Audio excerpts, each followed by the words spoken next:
हरिओम। श्री गुरुभ्यो नमः। हम सब आज से करने जा रहे हैं लघु सिद्धांत कौमुदी के पाठ। आप सब में से कुछ लोग कल के व्याख्यान में नहीं आए थे। कल थोड़ा परिचयात्मक व्याख्यान था जिसमें हमने व्याकरण शास्त्र के प्रारंभिक इतिहास का परिचय दिया था कि व्याकरण शास्त्र आया कहाँ से, पहले भाषा थी या व्याकरण था, ये सब कुछ बताया। फिर उसके बाद इस व्याकरण के तीनों मुनियों के बारे में थोड़ा संक्षिप्त बताया, उनकी रचनाओं के बारे में थोड़ा सा बताया। पर आज से मूल ग्रंथ जिसको लघु सिद्धांत कौमुदी के नाम से जाना जाता है, इसको हम प्रारंभ से आप सबको बताएंगे।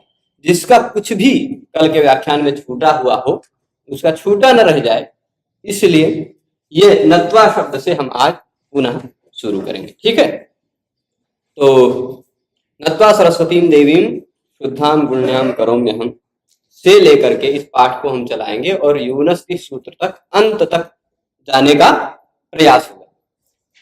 तो इसके साथ साथ अष्टाध्यायी की भी कुछ आवृत्ति करके कुछ थोड़ा बहुत अध्ययन हम अष्टाध्यायी का भी करेंगे।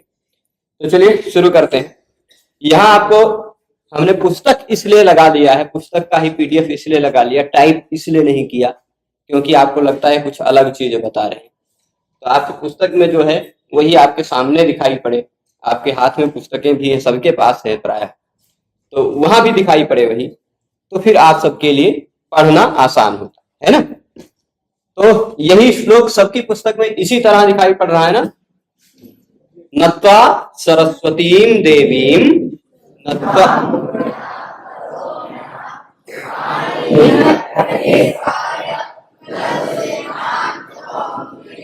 ठीक। तो नत्वा सरस्वतीं देवीं, नत्वा सरस्वतीं देवीं, किसको नत्वा? सरस्वतीं देवीं। चलिए इसका अर्थ हमने कल बताया था, जिस तरह उसी तरह फिर से बता देते हैं। यहाँ करोम्यहम् आपको दिखाई पड़ रहा होगा, है ना। यही सबसे मेन वाक्य है। मुख्य वाक्य क्या है? करोम्यहम्। करोम्यहम् का तात्पर्य क्या होता है? करोमि अहम्, करोमि अहम्, यही हो जाएगा करोम्यहम्। ठीक, करोमि अहम् बन जाएगा क्या? करोम्यहम्। तो इसमें जो दो शब्द हैं, एक करोमि एक अहम, यही से वाक्य शुरू होगा। ये है मेनतः अहम। इसको तोड़े यदि तो आपको ऐसा बताया था हमने, देख लीजिएगा, मी धन इसको यहां अहम को पूरा ही लिख देते हैं और फिर करोमि को भी पूरा लिख देते हैं। ठीक, करोमि अहम, ये दिख रहा है। अब यह जो करोमि अहम है, इसमें करोमि में अंतिम अक्षर, अंतिम वर्ण जिसको कहा जा सकता है वह है ई। ई है ना, क अ र ओ म ई, है ना, इतने ही वर्ण है।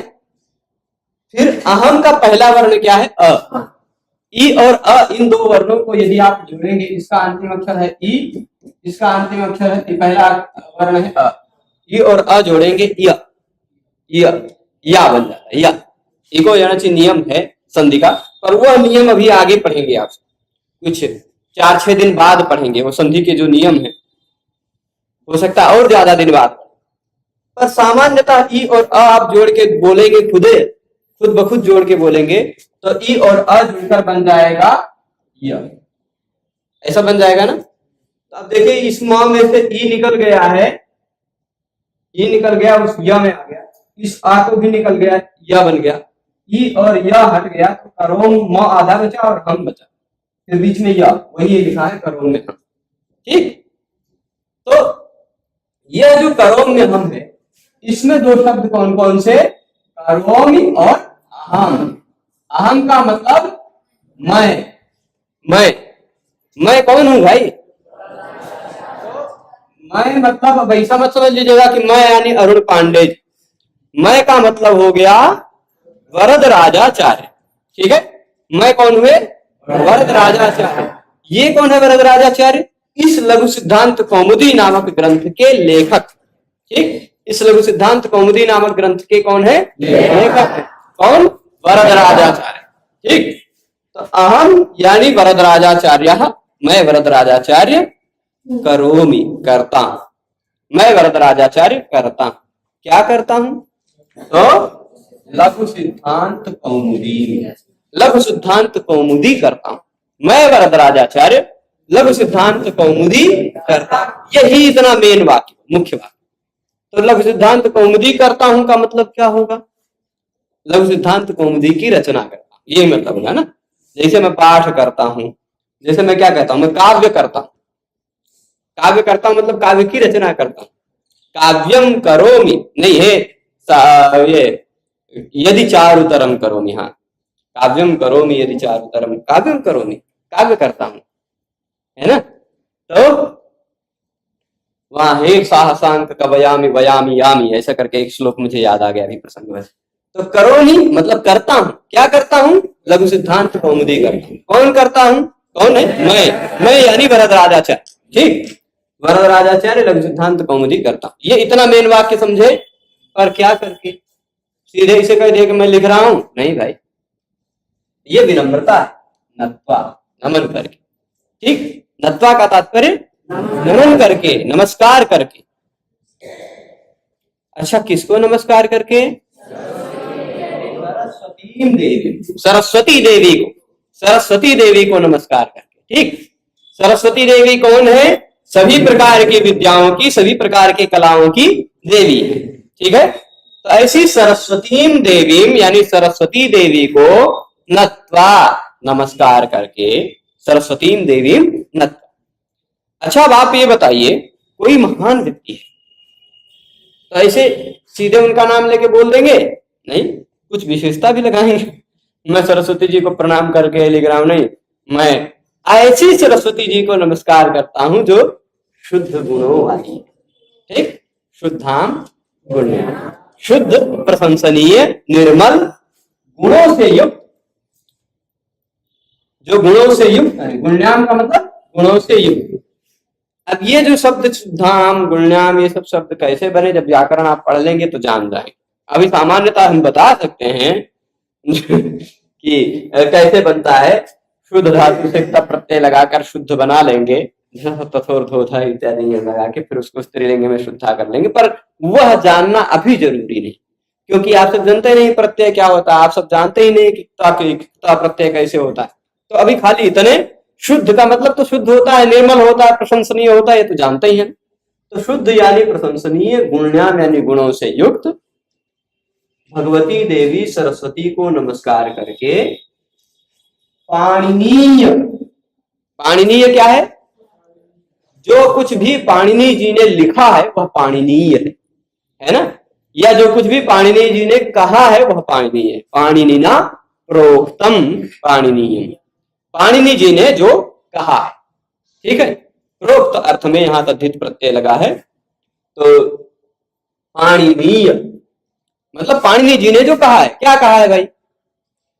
जो लिखा है भाई, ऐसा कहते हैं, जो जिसने लिख दिया वह उसने कह दिया, ऐसा भी मानते हैं ना।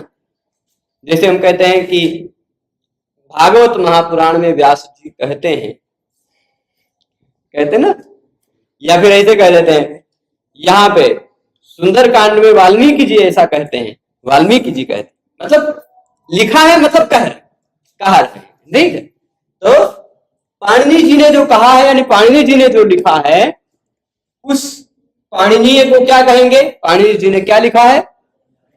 व्याकरण का एक ग्रंथ लिखा है, मतलब मान लीजिए शब्दानुशासन लिखा है, व्याकरण लिखा, मान लीजिए क्या लिखा है पाणिनि जी ने? व्याकरण लिखा है। ठीक है, तो उस पाणिनि जी के लिखे हुए जो पाणिनीय है यानी व्याकरण है, उसमें प्रवेश लिखा है। क्या करने के लिए? प्रवेश करने के। जब तक आप कहीं प्रवेश नहीं करेंगे तब तक जान नहीं पाएंगे यहाँ क्या है। जैसे अयोध्या जी में आप प्रवेश किए तब तो पता चला अयोध्या में क्या क्या है ना, बहुत कुछ है। यहाँ राम मंदिर है, हनुमान जी है, सब कुछ बहुत बहुत पर्याप्त चीजें। तो ये जब तक अयोध्या में आएंगे नहीं तब तक कहां से पता चलेगा आपको क्या क्या है।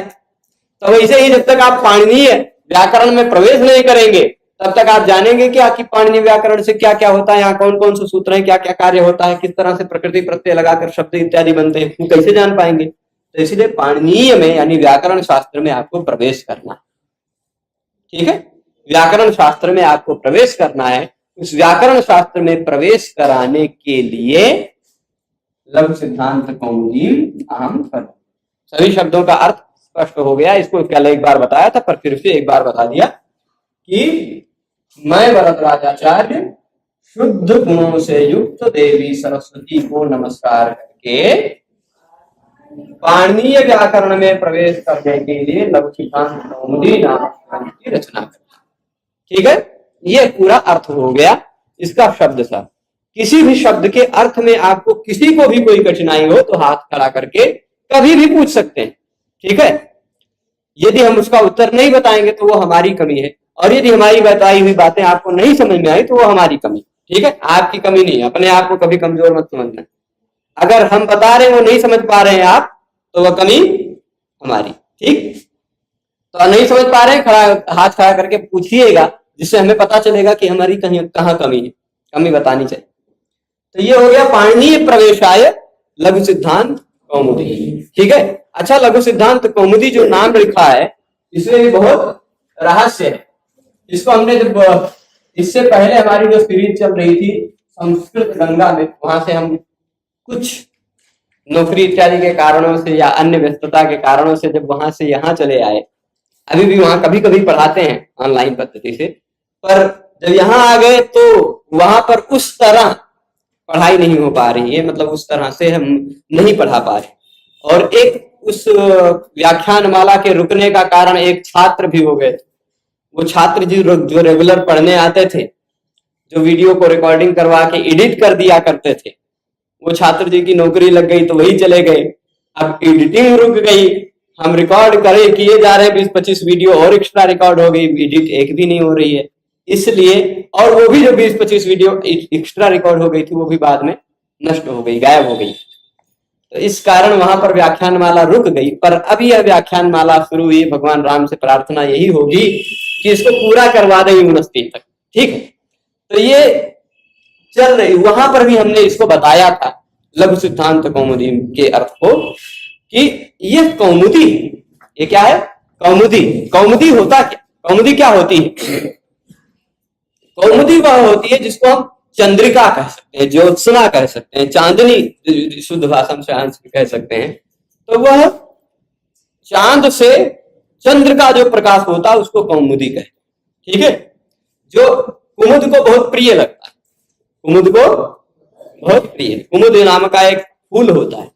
कुमुद एक ऐसा फूल होता है जो चांद के प्रकाश में खिल जाता है, और चांद का प्रकाश खत्म होते ही जैसे सूर्य का प्रकाश आता है वो फिर सूख जाता है। ऐसा कमल जो है उसको कुमुद कहते हैं। उस कुमुद को जो प्रिय है वह है कौमुदी। कुमुद को क्या प्रिय है? चांद की प्रकाश, चांद की प्रभा, चंद्र प्रभा, है ना, वही तो पसंद है, तो उसी को कहा जाएगा कौमुदी। ठीक, वैसे कुमुद चंद्र को भी कहा गया, पर किस शब्दकोश में ये हमें नहीं पता है। किसी शब्दकोश में हमें कुमुद का मतलब चंद्र नहीं मिला, पर फिर भी हम गुरु परंपरा से ऐसे ही सुनते आते हैं, कौ पृथिव्याम मोदयति हर्षयति इति कुमुदः चंद्र। कौ मतलब पृथ्वी में जो मोदित करता है, हर्षित करता है सबको, वही कहे, उसी को कहते हैं कुमुद। और व्युत्पत्ति के आधार पर कुमुद कौन ऐसा है जो आप सबको आनंदित करता है, आप सबको हर्षित करता है, आप सबको आह्लादित करता है? कौन है? चंद्र। चांद को देखते हैं आप सभी लोग हर्षित होते हैं, आनंदित होते हैं। सूर्य को देखें तो सूर्य को देख ही नहीं पाते। प्रातः काल में देख सकते हैं, सायंकाल में देख सकते हैं, पर बाकी जब उसका वो प्रभाव बढ़ जाता था हम देख ही नहीं सकते हैं। तो फिर आह्लादित करने का काम करते हैं कुमुद जी, यानी चंद्र जी। और कुमुद की जो है वह कौमुदी है, यानी चंद्र की क्या प्रभा, चांद की किरण, ज्योत्सना, वही है कौमुदी। अच्छा, ये कौमुदी है तो एक कौमुदी मतलब ये भी उजाला करेगी क्या? कैसा उजाला करेगी ये? तो वैसे ही बहुत सारा नाम लेते हैं ना, ये कौमुदी मतलब वो चांद की कौमुदी, जैसे इसको कहते हैं ना भाई, ये तो बहुत महान है। अरे ये लड़का तो पूरे कुल का दीपक है। कल उदाहरण दे रहा था, कुल का दीपक। तो क्या है? दीपक है। जैसे जलता है दिया वैसे तो नहीं जल रहा है ये लड़का, पर फिर भी कैसे कह देते हैं दीपक है।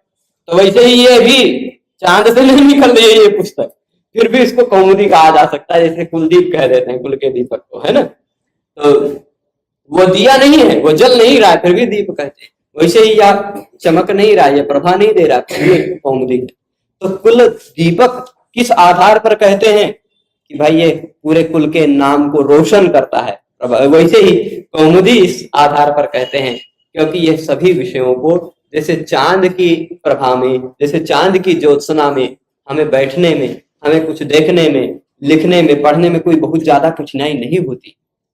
चांद की प्रभा, सूर्य के धूप में बैठ के पढ़ना हो तो उतना नहीं कर सकते, पर चांद की प्रभा में पढ़ना हो आराम से पढ़ सकते, तो कोई कठिनाई नहीं होती। जिस तरह वैसे ही इसको भी पढ़ने में कोई कठिनाई नहीं होगी, इसके आधार पर व्याकरण को पढ़ने में, ऐसी इनकी भावना। ठीक। अच्छा, ये कौमुदी कैसी वाली है?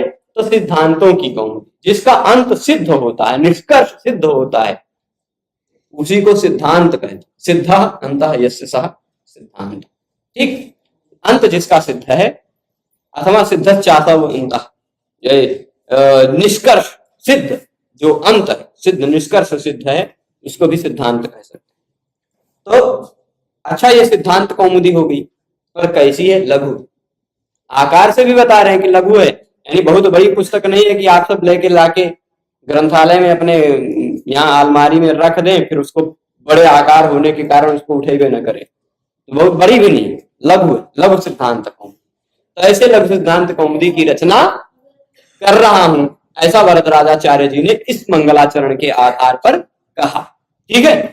अब लघु सिद्धांत कौमुदी, ये तो हो गया मंगलाचरण। ठीक है। यह मंगलाचरण कैसा है? नत्वा, यहां नम धातु का प्रयोग हुआ, इस कारण से हम नमस्कारात्मक मंगलाचरण। कहीं कहीं मंगलाचरण आशीर्वादात्मक भी होता है, कहीं कहीं वस्तु निर्देशात्मक भी होता है। सीधे सीधे विषय ही शुरू कर देते हैं। अस्त्युत्तरस्याम ऋषि देवतात्मा हिमालयो नाम अनगाधिराजः पूर्वा परौ तो निधि वगाह्य स्थित पृथिव्या इव मानदंडः।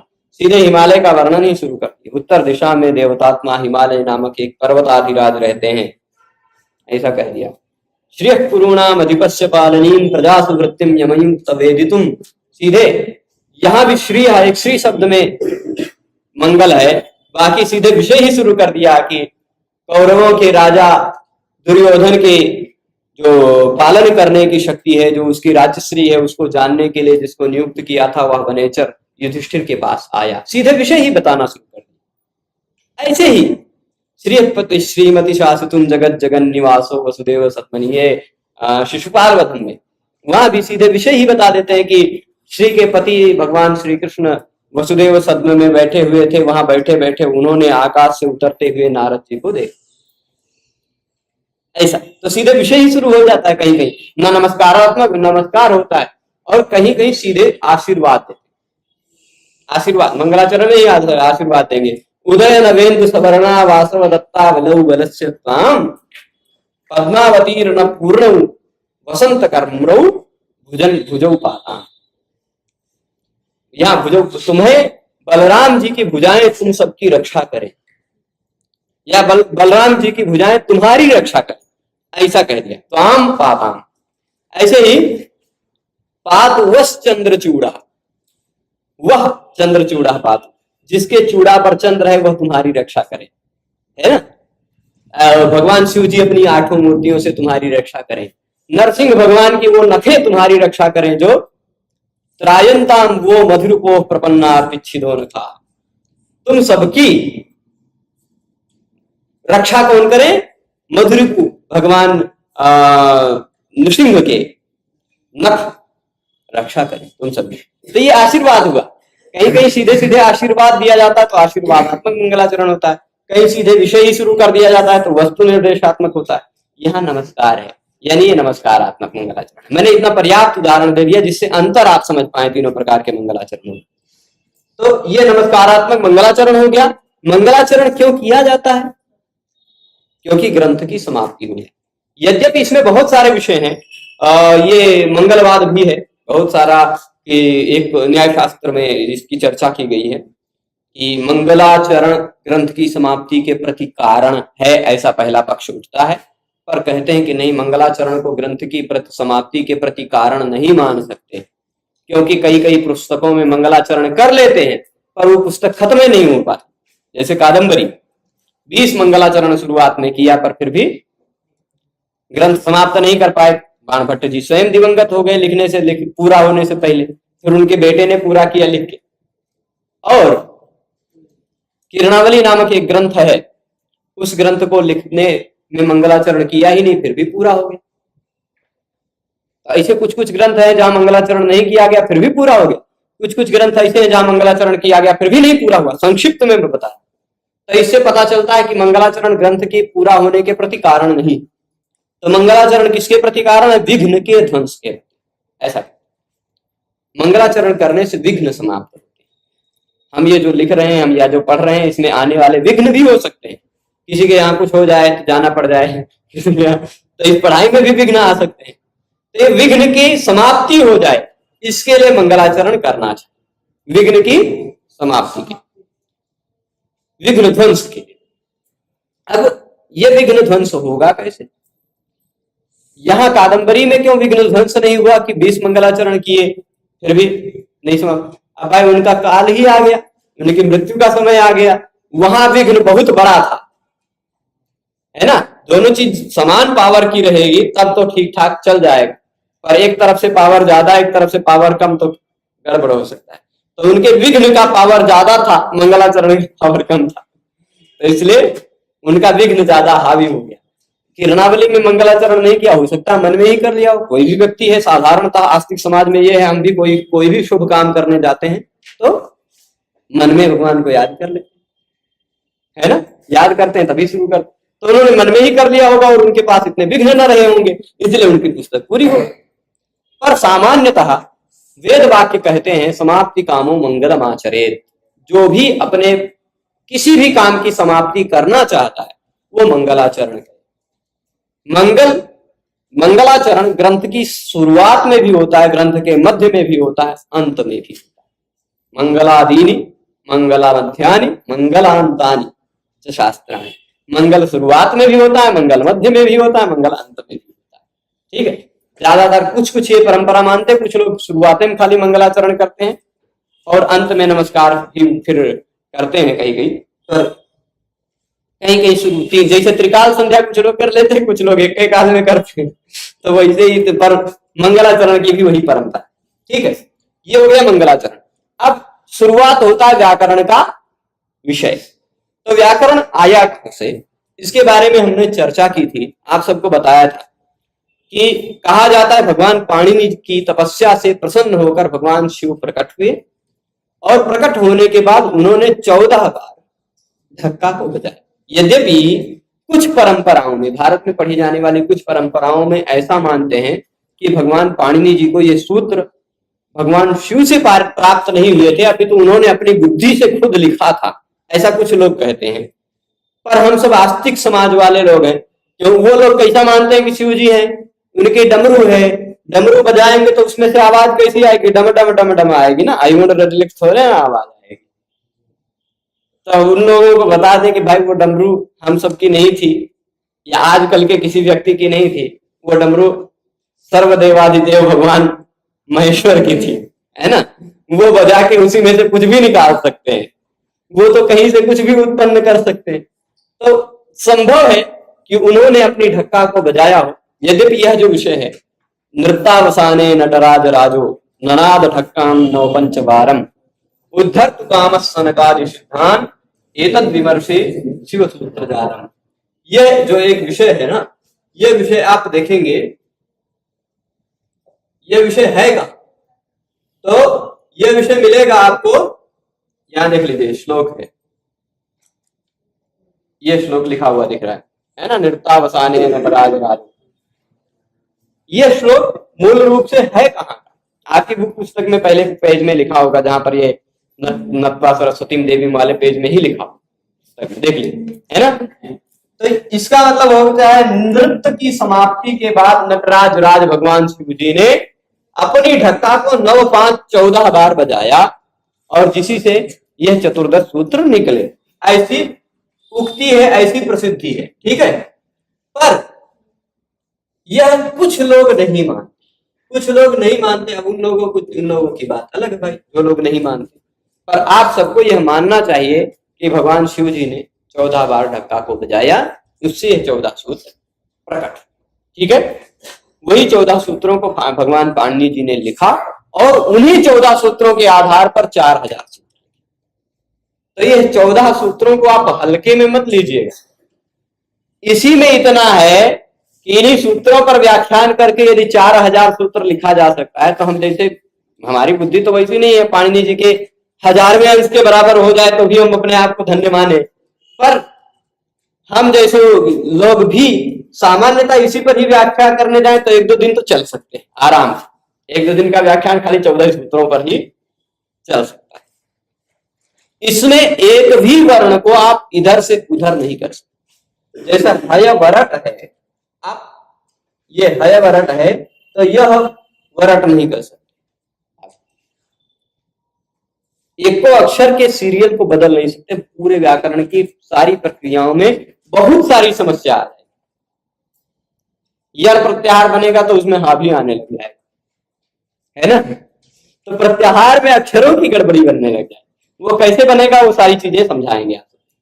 पर अभी यह जो 14 सूत्र हैं, इन 14 सूत्रों को आप भगवान के वाक्य की तरह मान करके, किसके वाक्य की तरह?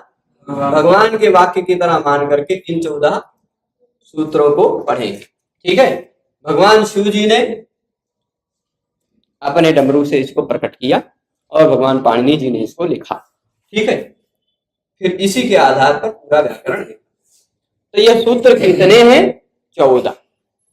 यदि आप व्याकरण पढ़ना चाह रहे हैं और यदि आप चाहते हैं कि हमें व्याकरण के सभी सूत्र समझ में आए, तो अभी आप इसी के तुरंत बाद आप पहला सूत्र देखेंगे हलंत्यम। वह हलंत्यम सूत्र आपको तभी समझ में आएगा जब ये 14 याद रहेंगे। ठीक है, आप व्याकरण में एक कदम भी आगे नहीं बढ़ सकते इन सूत्रों का सहारा लिए बिना। तो इन सूत्रों का आपको सहारा लेने पड़े। यह 14 सूत्र आपको समझिए याद रखने ही पड़ेंगे, बुद्धिस्थ करने ही पड़ेंगे। इन 14 सूत्रों का यदि आप सहारा नहीं लेते हैं तो व्याकरण में पदमात्रम न गच्छेत, पदमात्र भी आप नहीं चल सकते, एक कदम भी आगे नहीं बढ़ा सकते। तो इसलिए इनको भगवान स्वरूप मान करके हम सब तो लोग सामान्यतः ऐसा भी करते हैं, किसी को बुखार हो जाता है, नजर वजर लग जाता है, मानते हैं ना, तो बस 11 बार इसी मंत्र को फूंक करके जल पिला देते हैं, तो ऐसा विश्वास रखते हैं कि बुखार ठीक हो जाए। और विश्वास कई बार सफल भी हुआ। लोग कहेंगे कि मंत्र पढ़ के दे रहे हैं हम, खाली बस ऐगुण माहेश्वर सूत्र 10-11 बार पढ़ के फूंक के दे दिए, वो पी लिए, उनका सब कुछ ठीक हो गया, व्याधि उपाधि जो ऐसा होता है मतलब आपके पास समझ लीजिए एक प्रकार का मंत्रात्मक ही है। वर्ण समाम्नाय है, वर्ण समाम्नाय, इसको माहेश्वर सूत्र भी कहा जाता है, वर्ण समाम्नाय भी कहा जाता है, अक्षर समाम्नाय भी कहा जाता है। क्यों इसको वर्ण समाम्नाय कहा जाता है? समाम्नाय मतलब संकलन, समाम्नाय मतलब संकलन, एकत्रीकरण, जिसमें वर्णों को एकत्रीकरण किया गया है, एकत्रित किया गया है, वो वर्ण समाम्नाय। ठीक, वर्ण समाम्नाय कौन है? जिसमें वर्णों को इकट्ठा किया। तो इसमें आप देखेंगे संसार के जितने भी वर्ण, जितनी भी ध्वनियां, जितने भी आवाज निकल सकते हैं मनुष्य की भाषा में, उन सभी आवाजों को, उन सभी ध्वनियों को इनमें समाविष्ट किया गया, मूल ध्वनियों। अब आप कहेंगे कि इसमें सभी अक्षर हैं, सभी वर्ण, संस्कृत भाषा में जितने भी वर्ण हैं वो सभी वर्ण इसमें हैं। आप कहेंगे कि भाई हमको तो छोटा आ दिखाई पड़ रहा है, बड़ा आ तो कहीं किसी भी सूत्र में नहीं दिखाई पड़ रहा, ऐसा कहने लग जाएंगे। तो हम आपको बताएंगे यहाँ खाली एक आ दिखाई पड़ रहा है ना, ये एक नहीं है, ये 18 प्रकार का, उसी में बड़ा भी आ जाएगा और बड़े का बड़ा भी आ जाएगा, प्लुत वाला भी। ठीक है, तो ऐसा बिल्कुल मत सोचिएगा कि कोई भी वर्ण छूटा है, सभी वर्ण इसमें हैं। ठीक है, अब आप कहेंगे कि हमें तो भाई व्यंजनों में ये हिंदी जो पढ़े हुए होंगे ये कहेंगे ये वाला नहीं दिख रहा, क्ष, त्र नहीं दिख रहा है, क्या नहीं दिख रहा है, तो ये शुद्ध व्यंजन थोड़े ना, ये शुद्ध व्यंजन नहीं है। ये आधा क मिला इसी में ये वाला श मिल गया तो बन गया श। ठीक, इसी तरह आधा स मिला, उसी में मिल गया र और उसी में आ तो बन गया र। इसी तरह ज और यहाँ से बन जाता है ज्ञ। ठीक है, तो वो सब शुद्ध व्यंजन नहीं है, वो तो दो दो व्यंजन के और एक स्वर वर्ण के मिश्रण। ठीक, तो मूल रूप से सब कुछ ऐसे लिखने जाए, दो दो जोड़ के लिखने जाए तो इन 33 व्यंजनों को एक दूसरे से जोड़ जोड़ के ही हजारों बनाए जा सकते हैं। तीन है का है ना, आप का को खा से जोड़िए, खा को का से जोड़िए, एक दूसरे को एक दूसरे से जोड़ते जाएंगे ना तो फिर 33 को 33 जोड़ के आप बना लीजिएगा कितने बन जाएंगे। ठीक है, तो इसलिए मूल रूप से 33 व्यंजन और 9 स्वर इसमें 14 सूत्रों में बताए गए। ठीक, 14 सूत्रों का आप लोग एक बार, वैसे यहाँ जितने लोग बैठे हैं छात्रों में ज्यादातर लोगों को याद, पर फिर भी कोई एकदम से प्रारंभिक व्याकरण पढ़ रहा है जिसको यह याद नहीं है, आग्रह करूंगा कि आज ये व्याख्यान हो रहा है, इसके बाद अगला व्याख्यान 24 घंटे बाद है लगता, तो तब तक उससे पहले ये 14 सूत्र जरूर रट के याद है। ठीक है, यह 14 सूत्र सभी लोग जितने भी यहाँ बैठे हैं या जितने लोग हमको ऑनलाइन यूट्यूब के माध्यम से सुन रहे हैं, उन सभी लोगों से भी यह आग्रह रहेगा कि आप व्याकरण में तभी आगे बढ़ पाएंगे जब आप इन 14 सूत्रों को याद रखें। ठीक है, तो इसको बोलेंगे ऐसे आ ई उण, ऋ ऋ, ए ओम, आई अचु,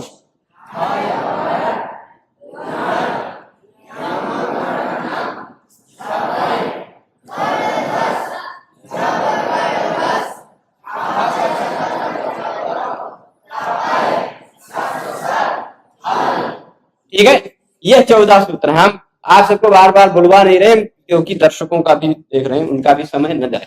ठीक, साथ साथ में बोल लिया करें जब ऐसा कुछ है। तो आई उण शुरुआत के जो 4 सूत्र हैं, इन सूत्रों का हम आपको संक्षिप्त परिचय देते। तो आप लोगों को, लोग संस्कृत पहली बार पढ़ रहे हैं, इससे पहले हिंदी पढ़ लिए होगा जिन लोगों ने, उन लोगों को लगता होगा कि हिंदिया में हम पढ़े थे तो वहां आ ई उ ए ऐ ओ औ ऐसे सब कुछ था, हम और बीचों में भी था, 13 स्वर हो गए थे, फिर ढेर सारे व्यंजन हो गए थे, है ना, कछ गंगा तथा जजइया टठा डढा सब एक जैसे एक साथ दिख रहे थे। इसमें तो उस तरह नहीं है, टेढ़ा मेढ़ा है ऐसा लग रहा होगा, ऐसा नहीं है। हिंदी वाली अपनी जगह पे सही है एक तरह वर्गीकरण करने पर यह वाला एक तरह वर्गीकरण करने पर उससे भी ज्यादा सही है। किस तरह समझिएगा। ठीक है, आपको समझाने के लिए मैं एक काम करता हूं, इसको या रहने देते हैं, यही याद है ही क्या लिखे, क ख ग घ ङ लिखने की जरूरत नहीं लिखते। ठीक है, खाली ऐसे ही ध्यान दीजिए, ऐसे ही देखते जाइए इसको। यहां आपको दिख रहा होगा, यहां से यहां तक 4 सूत्र तक जितने बार नहीं, ये सभी स्वर। ठीक, यहां ये सभी स्वर वर्ण। ठीक है, अब आप कहेंगे अनाभिस्वर है क्या, अनाभिस्वर है क्या, नहीं। यहां कितने वर्ण हैं 14 सूत्रों में, यह यदि जानना है आपको तो अंतिम अक्षरों को, सभी सूत्रों के अंतिम वर्णों को नहीं गिनना है। ठीक है पालवान जी, किसी भी सूत्र को अंतिम अक्षर को नहीं गिनेंगे। ठीक, इसी तरह हैवरट के ट को भी नहीं गिनेंगे, लड़ के ण को नहीं गिनेंगे, गर्दम के मां को नहीं, सफाई के यहाँ को, गड़धश जब गड़धश चढ़तों में में या। ठीक, इन अंतिम अक्षरों को नहीं गिनेंगे यदि, तो कुल कितने वर्ण हो जाएंगे। स्वर वर्ण गिनिए, शुरुआत के 4 सूत्रों में स्वर वर्ण कितने स्वर वर्ण हो जाएंगे, 9। आ ई उ इसमें हो गए 3, इसमें हो गए 2, इसमें भी हो गए 2, इसमें भी हो गए 3, 2 5 2 7 2 9 स्वर वर्ण है ना। संस्कृत में मूल रूप से 9 स्वर, यद्यपि आगे आप पढ़ेंगे बहुत सारा प्रकार, तो ये मूल 9 प्रकार नहीं है, अपितु जोड़ेंगे तो 132 प्रकार हो जाएगा। स्वर कितने प्रकार का, ये संज्ञा 4-5 दिन में आप जान जाएंगे कैसे 132 प्रकार होगा। अभी इसमें 4-5 दिन कम से कम लगेगा, ठीक है। तो पर मूल रूप में 9 स्वर, ठीक।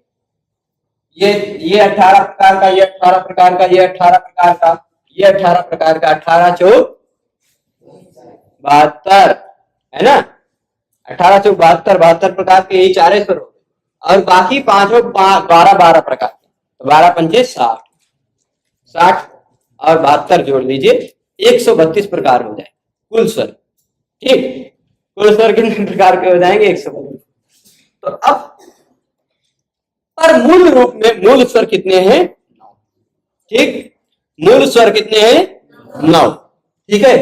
अब इसके बाद आप देखिए, इसके बाद व्यंजन कितने हैं, तो व्यंजन आप देखेंगे कुल आपको मिलेंगे व्यंजन 33। आप गिनेंगे तो हो सकता है कहीं 34 मिल जाए। देखिए 4 इसमें है, ठीक, 4 टोटल कीजिए कितने जाएगा, 1 5, 5 इसमें 10 हो गया, 3 इसमें, 2 इसमें 12, 3 इसमें, यहाँ 2 ही करिए भाई, यहाँ हो गया 2, यहाँ हो गया 3, 15, 12 3 15, 5 इसमें 20, ठीक है। फिर इसके बाद ये 8 इसमें 28 है ना, और 2 30, 3 37, एक ये आपको लग रहा होगा 34, पर इसको मत गिनिए, क्यों, क्योंकि एक बार यहां हा को गिन चुके हैं ना, तो दोबारा हा को मत गिनिए। आप कहेंगे ये दोबारा क्यों कहा,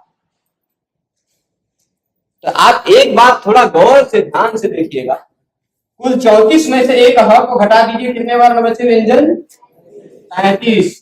तो संस्कृत में आप वर्ण समाम्नाय पढ़ते हैं, वर्ण समाम्नाय में इतना जरूर जानिए कुल कितने वर्ण, कुल कितने वर्ण, तो हो जाएंगे 42 वर्ण, ठीक, 42 द्विचत्वारिंशत् 42 वर्ण है, 42 में से 9 स्वर 33 व्यंजन है, ठीक है, 9 स्वर 33 व्यंजन, ठीक है।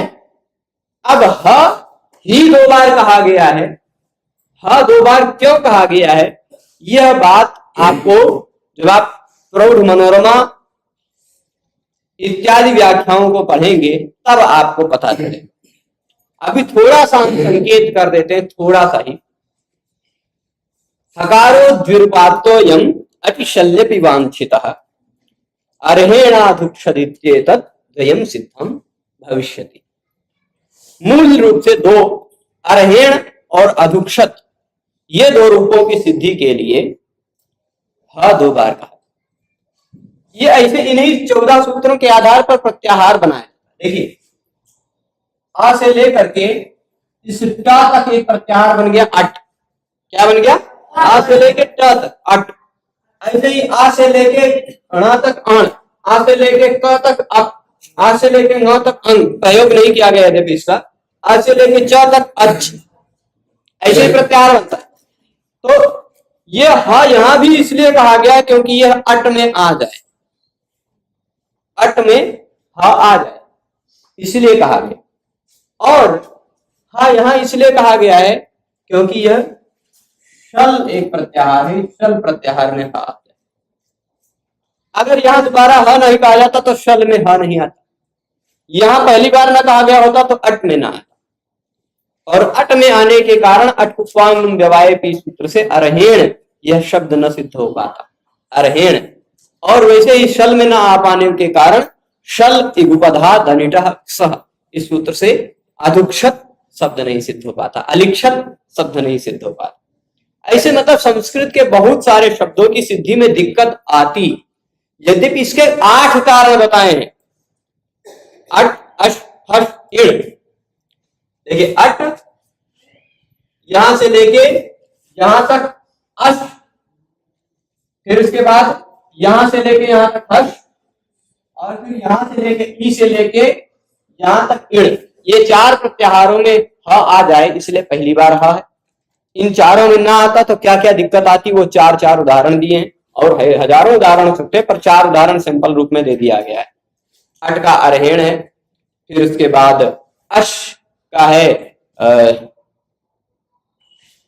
भो भगो हो पूर्व से योशी वाला देवा हसंती, फिर हर्ष का है देवो हसती, और इण का है लिलिहि ध्वे ऐसे करके प्राय, ठीक है। फिर ऐसे ही वल रल झल सल, वल रल झल सल, इन चारों प्रत्याहारों में कुछ पूछना है? वल रल झल सल इन चारों प्रत्याहारों में ये आ जाए इसलिए यहां हा, ठीक, चार, ठीक है। तो ये है कुल मिलाकर के, आप ध्यान रखिएगा ये हा, जो लोग आगे हैं वो ना खड़े हों क्योंकि पीछे के लोगों को समस्या होती, ठीक है। तो ये ध्यान दीजिएगा यहां पर हा क्यों है, यहां पर हा दो बार है, वो बहुत विस्तार से जब हम आपको बताएंगे प्रौढ़ लोगों को, जो लोग इसमें जिज्ञासा रखेंगे उन लोगों को बहुत विस्तार से हम सिद्ध करके बताते। और संक्षेप में खाली अभी इतना परिचय आपको दे दें तो शुरुआती चार सूत्रों में अच यानी स्वरवर्ण है, फिर उसके बाद आगे के व्यंजन वर्णों से देखते जाइए सारे व्यंजन। अब व्यंजनों में आप हिंदी में यदि पढ़े हैं, हिंदी के व्यंजनों को पढ़े, अब आप देखिएगा इस सूत्रों की रोचकता, अब आपको याद करना कठिन लग रहा होगा ना, अब आपको ये सूत्र जिन लोगों ने अभी तक याद नहीं किया उन लोगों को अब याद करना सरल हो जाएगा, कैसे जुगाड़ बता रहे हैं, ठीक है। जो लोग अभी तक नहीं याद किए हैं उन लोगों के लिए यह याद करना अब आसान होगा। कैसे होगा देखते जाइए। यहां से व्यंजनों को देखिए यहां तक, ठीक, कुल 33। अच्छा, हिंदी में भी मूल रूप में व्यंजन कितने, तो मूल रूप में 33 हैं, ठीक है, मूल रूप में। अब यद्यपि देखिए यह जो डा है इसी के नीचे एक डॉट लगा के ड़ बना देते हैं, ये जो ढा है इसी के नीचे एक एक्स्ट्रा लगाकर ढ बना लेते, ये सब एक्स्ट्रा अतिरिक्त वर्ण है, इनकी आवश्यकता नहीं, ठीक है। और मूल रूप में ये ढ बना लेते हैं, क्षत्रज्ञ एक्स्ट्रा वर्ण मान लेते हैं हिंदी वाले, पर मूल रूप में तो 33 हैं। कौन से 33? का से लेके मा तक के 25, क ख ग घ ङ छ छ ज ञ ट ठ ड ढ ण त थ द ध न प फ ब भ म, ये 25 हो गए, पांचों वर्गों के 5-5, और फिर उसके बाद य र ल व स श स, ठीक है, यही 33 हिंदी में इतने 33 मूल रूप से। य र ल व 4, स श स 4, 25 में 4 जोड़िए 29, उसमें 4 जोड़िए 33, वही 33 वर्ण यहाँ भी है, वही 33 यहां भी है। कैसे खोजेंगे आप? तो आप देखिए 33 में से 25 तो ग्रुप वाले, 5-5 का ग्रुप है ना, क ख ग घ ङ छ छ ज झ ञ ट ठ ड ढ ण त थ द ध न प फ ब भ म, ये 25 तो ग्रुप वाले हैं, 8 ही एक्स्ट्रा है ना जो ग्रुप से बाहर है। तो उन 8 में से आप देखेंगे ये और ये ह य व र ल, क्या को मत गिनिए, अंतिम अक्षरों को नहीं गिनते, ठीक, अंतिम वर्णों को हम नहीं गिनेंगे। ये ह य व र 4 यहां और ल 1, 5, उन्हीं 8 में से 5 शुरुआत में कह दिया और फिर 4 अंत में कह दिया। 5 4 9, मतलब 9 को 8 गिनिएगा क्योंकि हा 2 बार है ना। 4 अंत में कहा समझ लीजिए, 5 शुरुआत में कहा, पर उन्हीं में ह 2 बार है, यानी 8 वर्ण जो एक्स्ट्रा हैं वो शुरू और अंत में आ गए। व्यंजन की शुरुआत 4 एक्स्ट्रा 5 एक्स्ट्रा वर्णों से हुई जो ग्रुप में नहीं है, और समाप्ति भी अतिरिक्त वर्णों से ही, से, ठीक है कि नहीं।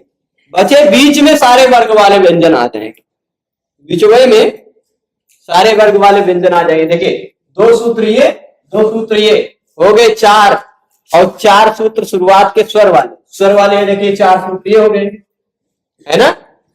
दो सूत्र अतिरिक्त व्यंजन वाले, मतलब जो ग्रुप वाले नहीं है उनके, फिर इधर भी दो सूत्र अतिरिक्त व्यंजन वाले जो ग्रुप में नहीं है, यानी 10 4 4 8 सूत्र खत्म। बाकी बचे 6 सूत्रों में सारे वर्ग वाले व्यंजन दिखाई पड़ जाएंगे आपको। ध्यान से देखिए कैसे, यहां देखिए सारे वर्गों में का खा गा घा ङा चा छा जा झा ञा टा ठा डा ढाणा ता था दा धन्ना पा फा बा भम्मा, ऐसा आप देखते हैं ना। तो उसमें सब में से अंतिम अंतिम अक्षर ले लीजिए, पांचवा का खा गा घा ङा का ङा, ये देख लीजिए यहां दिख रहा है। चा छा जा झा यहाँ का देख लीजिए, यहाँ दिख रहा है। टा ठा डा ढाणा कर्णा देख लीजिए यहां दिख रहा है। ता था दा धन्ना कन्ना यहां दिख रहा है। और पा फा बा भम्मा कर्मा यहां दिख रहा है। यानी पांचों वर्ग का पांचवा अक्षर इस सूत्र में है कि नहीं। पांचों वर्गों का पांचवा अक्षर, जिसको अनुनासिक भी कहा जाता है, नासिका से भी उच्चारण होता है, वो पांचवा अक्षर सबका है। पांचवें से शुरुआत कर रहे हैं, तो पांचवें के बाद नंबर किसका आएगा? चौथे का। देख लीजिए इसमें और इसमें सब चौथे अक्षर हैं, सभी पांचों चौथे अक्षर आ गए। देखिए क ख ग घ यहां देख लीजिए, ध दिख गया। च छ ज झ यहां दिख गया। टा ठा डा ढ यहां दिख गया। ता था दा ध ये देख लीजिए, धा यहां दिख गया। और पा फा बा भा यहां दिख गया, है ना। सबसे पहले सभी वर्ग के पांचवें वर्ण आ गए, न य न म यमगणनम में, ठीक। और फिर उसके बाद घ झ ढ ध भ, ये पांचों वर्ण सभी घटधा सूत्र में आ गए, ठीक। पांचवें आए पहले, फिर चौथे आए। इसके बाद नंबर किसका आया? 5 4 के बाद किसका? तीसरा। देख लीजिए पांचों अक्षर तीसरे वर्ण हैं सभी वर्गों के। कवर्ग का तीसरा ग यहाँ है, चवर्ग का तीसरा ज यहाँ है, फिर टवर्ग का तीसरा ड यहाँ है, फिर तवर्ग का तीसरा द यहाँ है, तो पवर्ग का तीसरा ब यहाँ है ना। का ख ग च छ ज ट ठ ड त थ द प फ ब, ज ब ग ढ द, ये सभी वर्ग के तीसरे अक्षर आ गए ना। तो वर्ग वाले व्यंजन आ रहे हैं यहाँ, पांचवा आगे, चौथे आगे। इन दोनों सूत्रों में कौन से वर्ण हैं? चौथे। और इस सूत्र में कौन सा वर्ण है? तीसरा। 5 4 3 हो गया। नंबर किसका आया? दूसरे का। देख लीजिए यहां तक सभी दूसरे वर्ण 5 दिख रहे हैं। का ख च छ टा ठ ता थ प फ, है ना।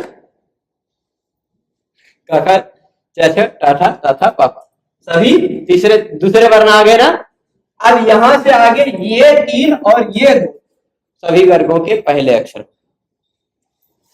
कवर्ग का पहला, चवर्ग का पहला, टवर्ग का, तवर्ग का, पवर्ग, सारे वर्ग के पहले अक्षर थे। तो पहले पांचवा, फिर चौथा, फिर तीसरा, फिर दूसरा, फिर पहला।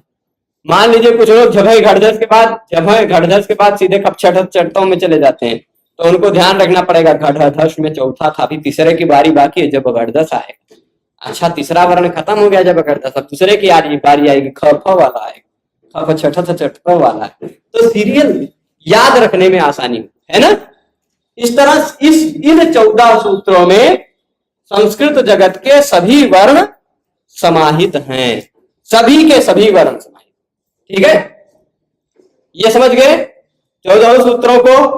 अब इसमें जो रही बात ह वाली, ठीक, ह 2 बार क्यों है, वह जब आप अभी कम से कम संज्ञा प्रकरण बढ़िया से समझ लेंगे ना, कम से कम संज्ञा प्रकरण बढ़िया से समझ लेंगे, तो बीच में किसी का प्रश्न आने पर अगर कोई पूछेगा तो फिर वह हम बहुत विस्तार से 8 उदाहरणों के साथ समझा देंगे। वैसे भी यदि आपको यह जानना है कि हैवरट में भी ह और हल में भी ह 2 बार क्यों है, तो आप सरल संस्कृत व्याकरण नाम का एक यूट्यूब चैनल है, उस यूट्यूब चैनल पर प्ले लिस्ट में चले जाएंगे, चैनल पर जाएंगे, प्ले लिस्ट में जाएंगे, वहां पर व्याकरण शंका समाधान नाम का एक प्ले लिस्ट हमने बनाया है।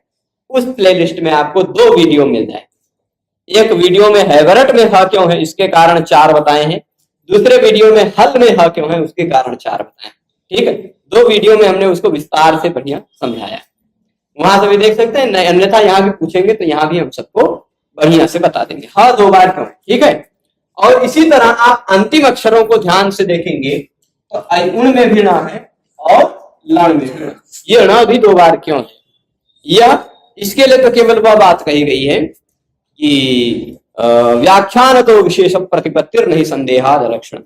जब आप व्याख्यान पढ़ेंगे, इसका व्याख्यान को जानेंगे, तब आप विशेष रूप से समझ पाएंगे क्यों 2 बार। ठीक है, तो उसको भी बढ़िया से समझाया जाए। अभी फिलहाल यह 14 सूत्र हैं।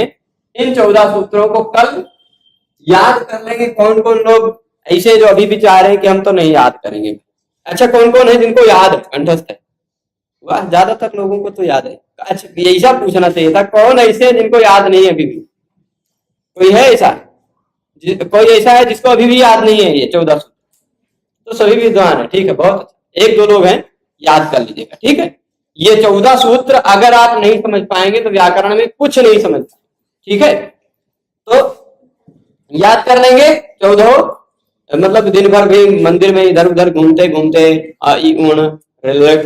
ओम आई औच ऐसे पढ़ते पढ़ते शुरुआत में 4 सूत्रों में स्वर है, अंतिम के 10 सूत्रों में व्यंजन है। ऐसे देखते देखते अभ्यास करके ये याद हो जाएगा ना?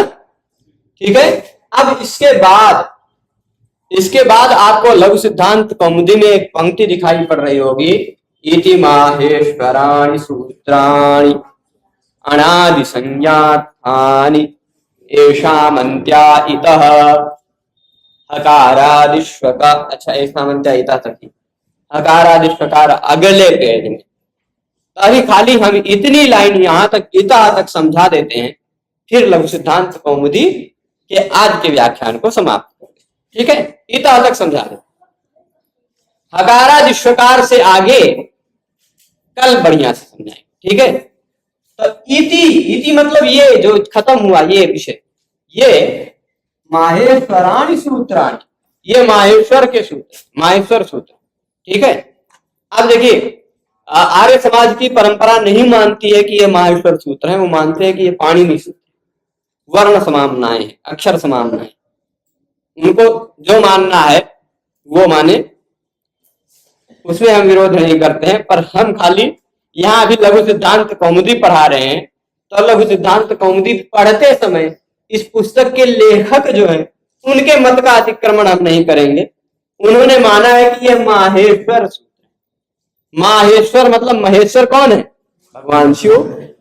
महेश्वरात् आगतानि माहेश्वराणि, महेश्वर से जो प्राप्त है या महेश्वर से जो संबद्ध है वो माहेश्वर। ठीक, तो माहेश्वराणि सूत्राणि, ऐसा गौरवराजाचार्य जी का भी मत। ये सारे सूत्र कैसे हैं? सारे के सारे सूत्र माहेश्वर सूत्र हैं, यानी भगवान शिव जी से मिले हैं ये सूत्र।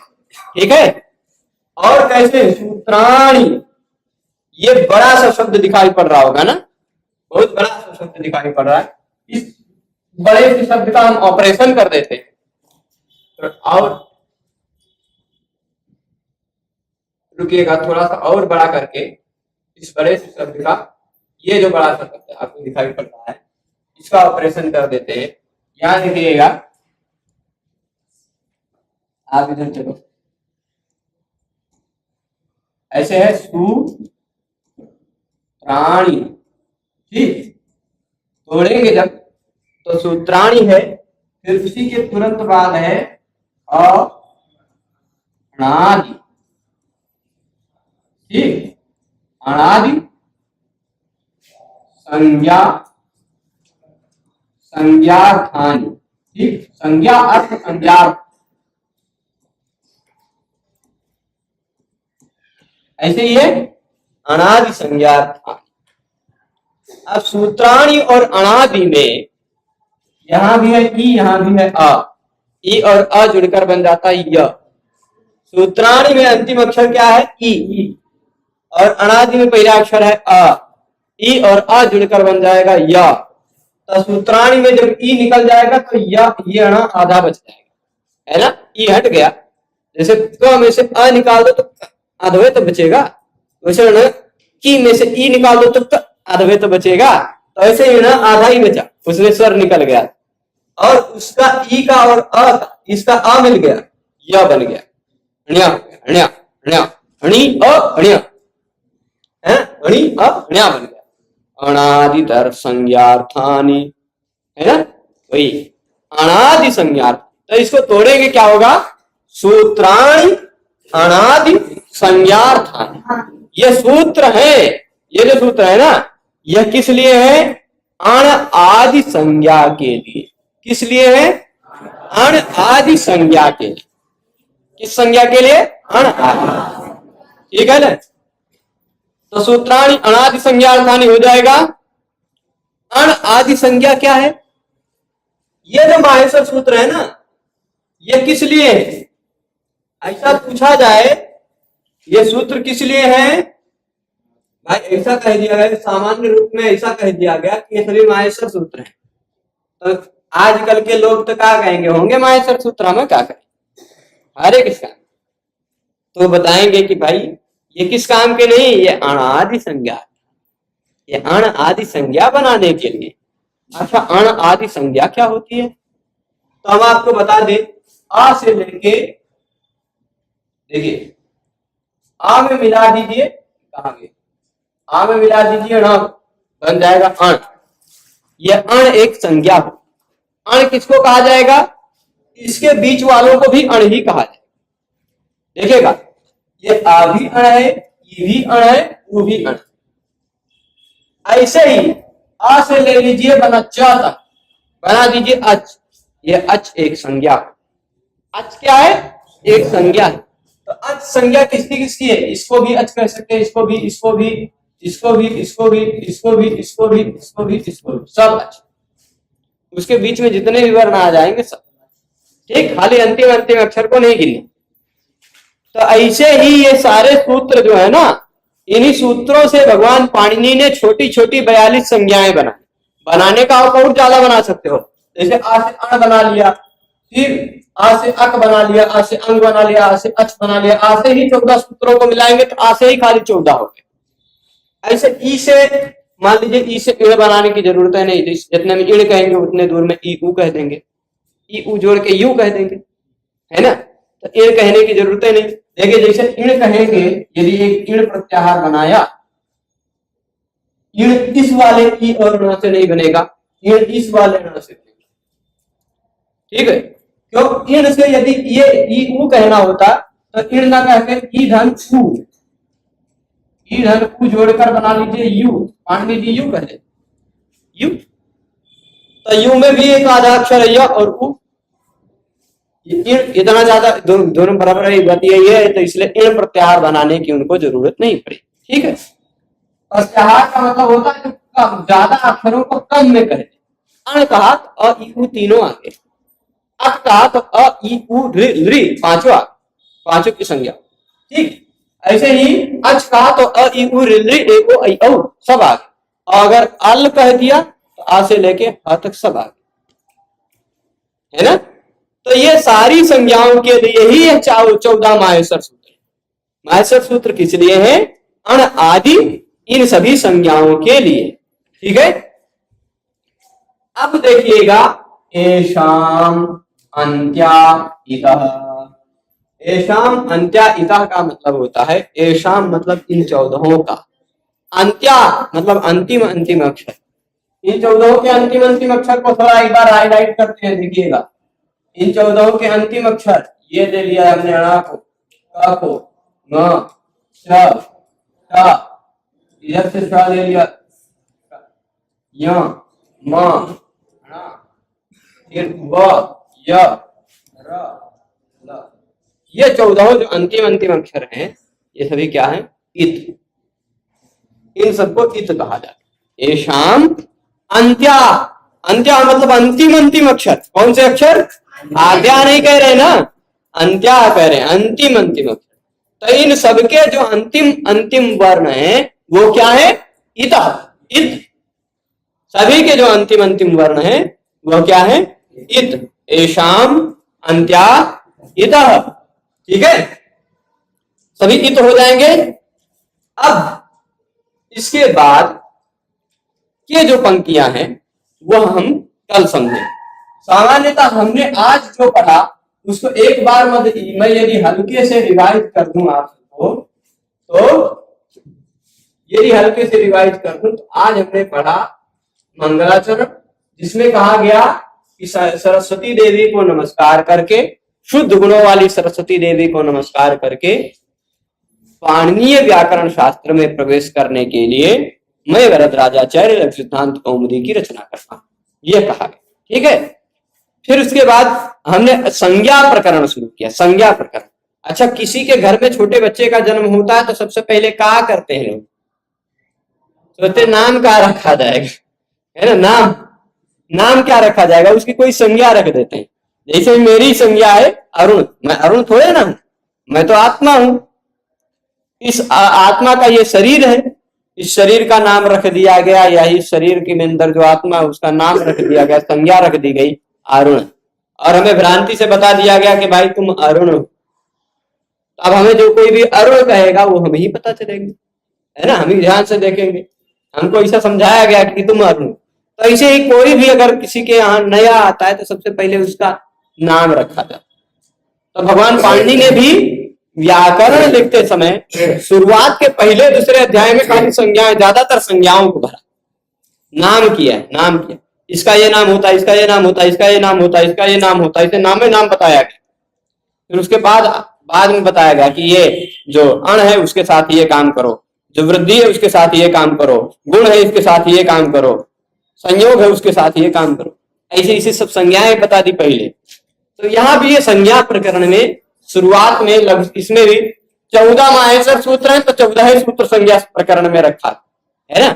हलंतम से लेके सुप्तिंगंतम पदम तक प्राय 14 सूत्र इन्होंने इस शुरुआत में संज्ञा प्रकरण में रखा है। वह संज्ञा प्रकरण को हम सब पढ़ना शुरू किए। ये संज्ञा प्रकरण, संज्ञा प्रकरण में सबसे पहले अण इत्यादि संज्ञा के लिए जो 14 सूत्र हैं, इन 14 सूत्रों को बता दिया हमने। 14 सूत्रों में कुल मिलाकर 42 वर्ण हैं। शुरुआत के 4 सूत्रों में जो 9 वर्ण हैं वो स्वर वर्ण है। अंतिम के 10 सूत्रों में जो 33 वर्ण है वह व्यंजन वर्ण, ठीक है, हल वर्ण। फिर इसके बाद हमने बताया इति माहेश्वराणि सूत्राणि, ये सभी माहेश्वर सूत्र हैं अण आदि संज्ञाओं के लिए, ठीक है, ये सभी माहेश्वर सूत्र अण आदि संज्ञाओं के लिए, ठीक है। तो आज के इस पाठ को यहीं पर रोकते हैं। सभी लोग पूरे पाठ में प्रारंभ से लेकर अंत तक जुड़े रहे, उसके लिए सभी को बहुत बहुत धन्यवाद। नमो नमः।